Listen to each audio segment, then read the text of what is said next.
soit avec vous. Nous sommes de nouveau en plein dans le temps de carême. Aujourd'hui, le 17 mars, c'est le deuxième dimanche du temps de carême. Le carême, grande retraite où l'Église est en marche.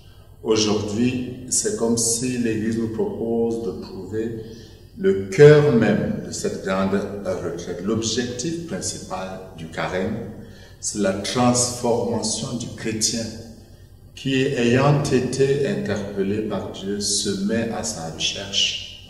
La recherche chrétienne de Dieu est une réponse à Dieu qui fait le premier pas. Dieu se révèle à l'homme et l'homme accueille cette révélation. Le prophète Isaïe nous dit: cherchez le Seigneur tant qu'il se laisse trouver, invoquez-le tant qu'il est proche. Il se laisse trouver, il est proche. Et nous le découvrons dans les trois textes qui nous sont proposés aujourd'hui et même dans l'ancienne ouverture et les prières de ce jour.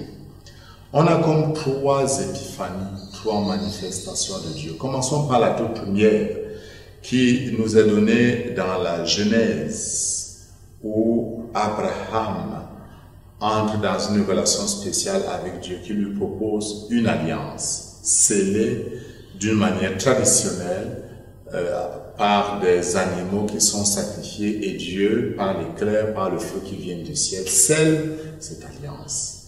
Mais quel est le fond de cette alliance? Abraham, quand Dieu l'appelle et lui propose une alliance en lui disant: regarde le ciel et compte les étoiles si tu le peux. Et Dieu déclare à Abraham: telle sera ta descendance. La Bible dit: Abraham eut foi dans le Seigneur et le Seigneur estima qu'il était juste. Abraham eut foi dans le Seigneur. Donc quand, après cette alliance est scellée, Abraham est conforté dans sa foi, dans sa confiance. Abraham eut foi et confiance. Maintenant, allons dans l'Évangile.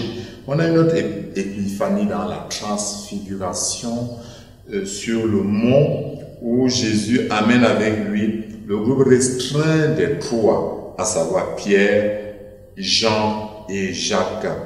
Pendant qu'il prie, Jésus change complètement d'aspect et son vêtement devient d'une blancheur éblouissante. Et Moïse, ainsi que le prophète Élie, qui représente l'Ancien Testament, sont là. Et les disciples sont émerveillés. Ils n'avaient jamais vu autant de lumière, autant de splendeur, autant de gloire.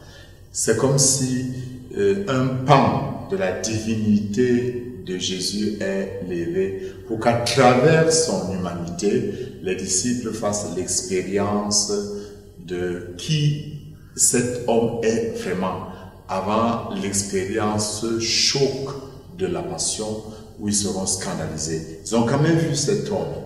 Alors ça doit les ancrer, ça doit les réconforter, ça doit affirmer quelque chose dans leur foi.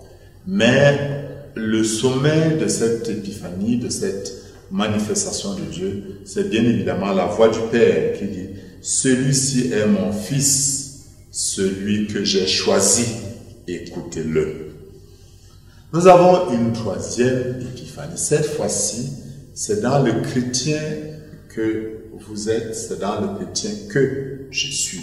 Et c'est Saint Paul qui nous le présente dans la lettre aux Philippiens, où il appelle les fidèles, les Philippiens, à limiter, à regarder ceux qui sont des dirigeants et qui leur donnent un certain exemple. Mais le sommet de cet enseignement dans le texte de ce jour dans Philippiens 3, c'est ceci: nous attendons comme sauveur le Seigneur Jésus, lui qui transformera nos pauvres corps à l'image de son corps glorieux, avec la puissance active qui le rend capable de tout mettre sous son pouvoir.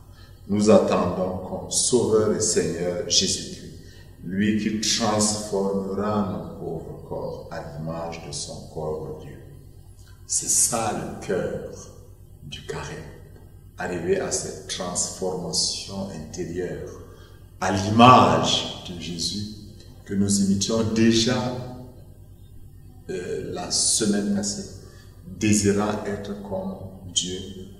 Le Christ nous donne la grâce, évidemment par la puissance de l'Esprit Saint, pour cette transformation intérieure.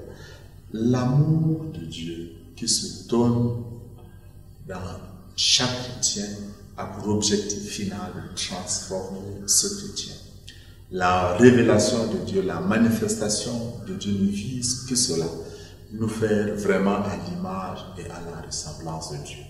Nous sommes dans un temps de transformation, de guérison intérieure, avec des efforts classiques à faire dans la prière, dans le jeûne, l'abstinence et aussi dans le partage. Mais jamais ces efforts ne doivent être accomplis pour notre gloriole. Ce n'est pas une fin en soi. L'unique fin, c'est que la grâce de Jésus me transforme dans ma prière. C'est que mon partage de temps pour moi soit un lieu de transformation pour lutter contre mon égoïsme. C'est que ma pénitence, mon jeûne, soit un lieu où je refrains, je lutte contre les passions de la chair, contre tout ce qui me tire vers le bas. L'objectif, rappelons, c'est la transformation à l'image du Christ. Mettons-nous donc en marche pour que l'esprit de celui qui a ressuscité Jésus d'entre les morts nous ressuscite également. Évidemment, Dieu fait le premier pas, mais nous accueillons comme Abraham et nous nous laissons transformer, car le Père nous dit, celui-ci est mon fils bien-aimé, écoute-le, accueillons-le, adhérons à son message, laissons-nous transformer par lui. Que le Dieu de miséricorde bénisse le Père, le Fils et le Saint-Esprit. Amen.